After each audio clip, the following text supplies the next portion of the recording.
Yes, people, what's going on? Welcome to the brand new channel, The Club, with myself, Rory, and of course, Boovie. We are back. And not only have we got watch-alongs, but we've got so much more. Tell them about it, Rory. That's right, we're a brand new YouTube channel. We're called The Club, and we've got loads of live watch-alongs coming your way. There's podcasts, and there's so much more than that. So make sure that you join us this weekend. It is going to be huge. Boovie, when is the podcast out? Let them know. Every Wednesday, there's a brand new podcast. I'm looking forward to it, lads, to watch Chelsea get relegated with you in this beautiful new set. It's a beautiful thing. Totally unnecessary. Why are you starting already, bruv? We're trying to advertise the new show, the new podcast, invite people to the club. And this weekend, all of our teams are in action. So the first live show is your boys, Chelsea, against Liverpool. A huge mid-table clash. The El Sacico. Yeah, that's terrible. Massive mid-table clash to start between Chelsea and Liverpool. And then on Sunday,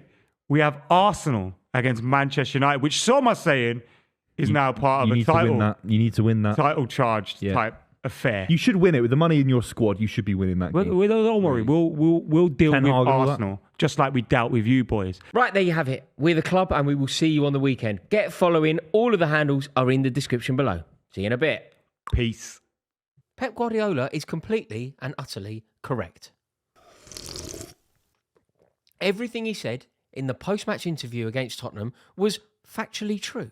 There is nothing dodgy about what he said. It's been positioned as if it was some sort of rant, which couldn't be further from the truth. He got it spot on. It was an honest appraisal of recent events, and at most, it was a battle cry, a war cry to his team. But at no point did Guardiola rant. At no point did he say anything that is controversial. At no point did he say anything that is even contentious. It was spot on from Guardiola. And do you know what? It feels like it could be a seminal moment of the season. That's right. I truly do believe it. I've been saying for ages now that I think Arsenal will win the league. And I stand by that. I do think that Arsenal will win the league. I think they look flawless every single time they go out to play. They look borderline perfect.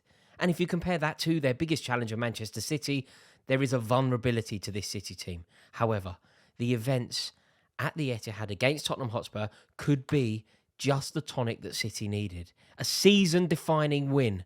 A press conference that will live long in the memory and will hit certain players, aka Haaland, really, really hard. That 90-minute period, in fact, that 45-minute period could be the moment that changes the trajectory of the Premier League title. But it's weird, isn't it? Because everything he said is spot on, and yet he's being portrayed as if he's some sort of lunatic. And it seems to happen in football. Do you remember when Eric Cantona made his speech about the trawlers and the sardines? People, particularly the British press, were saying that these were the rantings of a madman. People were positioning it that Eric Cantona belonged in Broadmoor, that his words were worthy of being confined to a nut house. He said everything spot on. If you listen to the words that Eric Cantona said, if you actually drill down into the metaphor that he was creating, it makes complete and utter sense.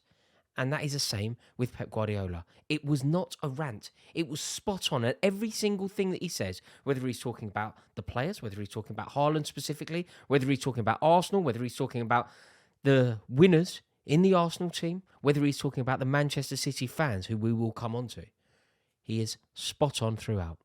He spoke about fire, didn't he? In fact, specifically, he spoke about the lack of fire in his squad. Now, this is something that resonates with me massively because it's exactly what I've been banging on about with regard to my Chelsea team.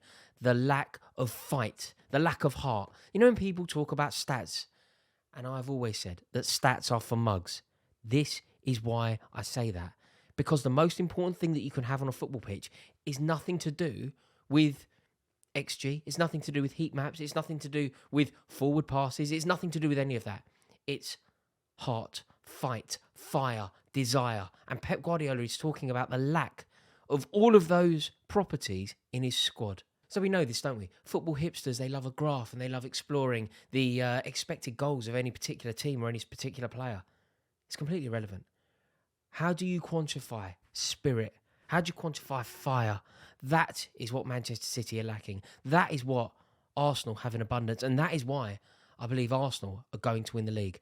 However, will Guardiola's speech and a significant 45 minutes against Tottenham light the fire in the belly of this Man City team? Time will tell. But I am agreeing with Pep Guardiola in a lot of what he's saying here. He seems to agree that the most important thing that you can have on a football pitch is the stuff that stats can't quantify. Stats are for mugs. Now Pep agrees. So what exactly did Pep Guardiola say that was so wild?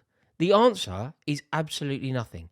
He said that his team can forget about a fifth title in 6 years unless they buck their ideas up. And that is obviously spot on, partly because his team are struggling and partly because Arsenal are flawless. They are painfully brilliant. And I think that Manchester City need to start viewing them through the same prism that they viewed Jurgen Klopp's Liverpool team a few years ago. Every single time Arsenal step foot on a football pitch, they look magnificent. That's a worry. So Guardiola said nothing wrong there. He said that Arsenal will destroy. The word he used was destroy. He said that Arsenal will destroy Manchester City if Manchester City play the way that they did against Tottenham. It's true. It's true. I mean, I'm sure that there's an element of mind games going on. I'm sure that Pep Guardiola is being slightly cryptic with his true beliefs here. And I think that because of these two fixtures that are imposing on the skyline of Arsenal and Man City's season. So look, I'm sure that Pep Guardiola is aware that there are some massive fixtures against Arsenal coming up against Mikel Arteta, and he's therefore trying to play some mind games, get in the head of Arteta early, start positioning Arsenal as the favourites. But it's true, isn't it? Look, I don't have a dog in this fight. I'm a Chelsea fan. Look, I want Man City to win the league, obviously, because Arsenal are a far more significant rival to Chelsea than Man City. But I can look at this and see it exactly for what it is. And Guardiola may be trying to position Arsenal as favourites, but Arsenal are favourites. Arsenal are playing far better than Manchester City. Arsenal look far less vulnerable than Manchester City. Arsenal are making far less mistakes than Manchester City. Every single test that has befallen Arsenal this season, Arsenal have passed with flying colours. The same cannot be said for Guardiola's Manchester City side. Therefore, the facts are that Arsenal are favourites going into that fixture. And I'm sure that Guardiola is trying to accentuate that. He's trying to embellish the theory that Arsenal are favourites, because going into a fixture like that as the underdog is a huge boon. But no, I don't think that he said anything wild there either. He's spot on again. Guardiola then has a pop at the fans. Now, look, people get annoyed about this. And the easier thing for me to do in this video would be to now slate Man City fans and to start talking about the lack of fans or the lack of numbers or the inflatable bananas or whatever else you want to talk about, right?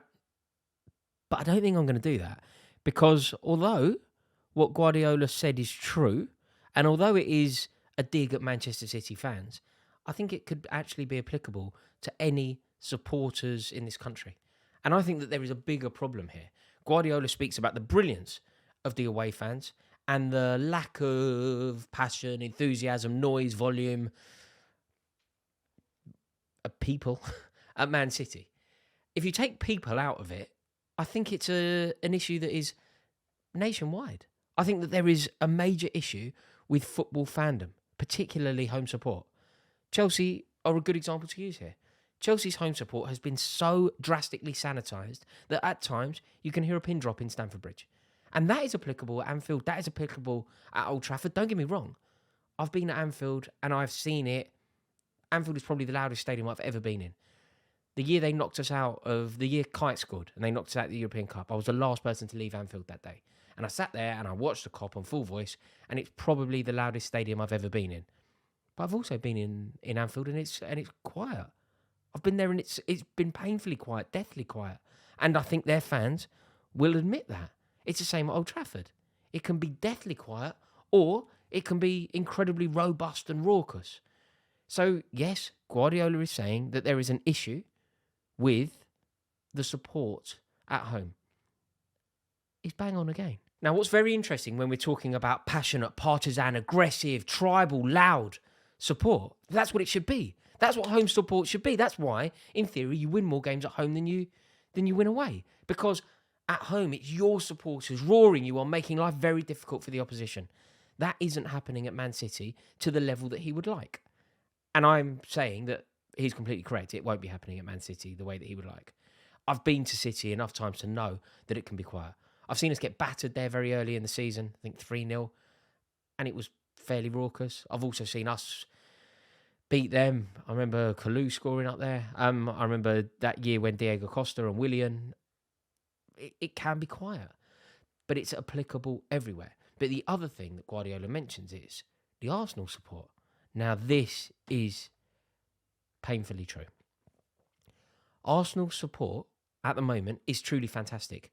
They are passionate, they are partisan, they are aggressive, they are unilateral, and they are making the Emirates an intense, intimidating away fixture for any opposition. And it is all credit to the Ashburton Army. It's credit to the team. Mikel Arteta obviously deserves some credit here, as do the players, because it's an ecosystem. Fans feed off the players, you feed off the manager, you feed off the players, you feed off the fans, you feed off the manager. It constantly goes round. And at Arsenal, it is all working.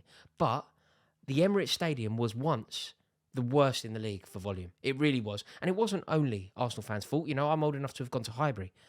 It could be very noisy there. You know, I think Arsenal, because of Nick Hornby's fever pitch or whatever, it's seen as being quite a privileged support. But it can also be very rough. If you're from the Caledonian Road, Holloway Road, Barnsbury Estate, it's geezers and it can be intimidating. And that changed when they moved. And I think part of the reason it changed was because of the move. Part of the reason it changed is because of the geography of the new stadium. You have a corporate ring that goes around the middle of the stadium. So it makes life very difficult. It's not conducive to noise. They've managed to get over that. And Guardiola gets the digs in. And it's impressive what Guardiola does. Because he basically says, look, you haven't won a league for 2 decades. And therefore, you're cheering like mad for every corner, every throw-in and whatever. But good. That's what you're supposed to do. That is tribal, passionate fans. That is the point of home support. You should go potty for every single decision. That is your responsibility as a home fan. And I think that it's ridiculous. You know, when you hear these debates, and I've seen it at TalkSport or wherever, people start talking about over-celebrating a goal. That to me is an oxymoron. You cannot over-celebrate a goal. If you score for your team and you go wild, even if the score's 5-0, great. If you're going wild in the stands when you see your team score a goal, great. That's the point. The euphoria that comes with seeing your team score a goal, that is the point. And that is what is happening at Arsenal. And it's happening at Arsenal partly, as Guardiola so articulately puts it, because they haven't won the league for 2 decades. He also gets another dig in, which I thought was great. He said, you know, none of them have won the league. They don't know how to do it, apart from Jesus and Zinchenko. So look, he's getting his digs in. He's making his point to Arteta. He's making his point to Arsenal. He's making his point to the media and to the fans.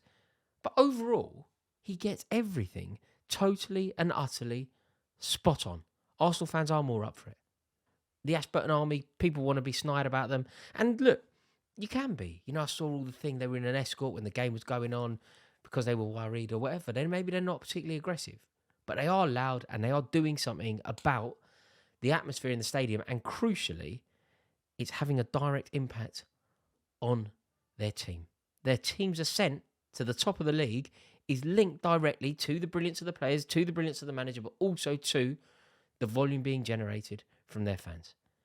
Pep Guardiola then, by the way, had a pop at Erling Haaland. He's finally seen the light. I've been trying to tell you, Pep, welcome to the club. So there we have it. Thank you so much for watching this video. I really hope you've enjoyed it. Do you agree with me? Do you think Pep Guardiola's bang on? Do you also think that this result could be a seminal moment of the season? Season defining. Will Manchester City use that result, use those words from their manager to kick on and launch a serious bid for the Premier League title? Or do you agree with Guardiola?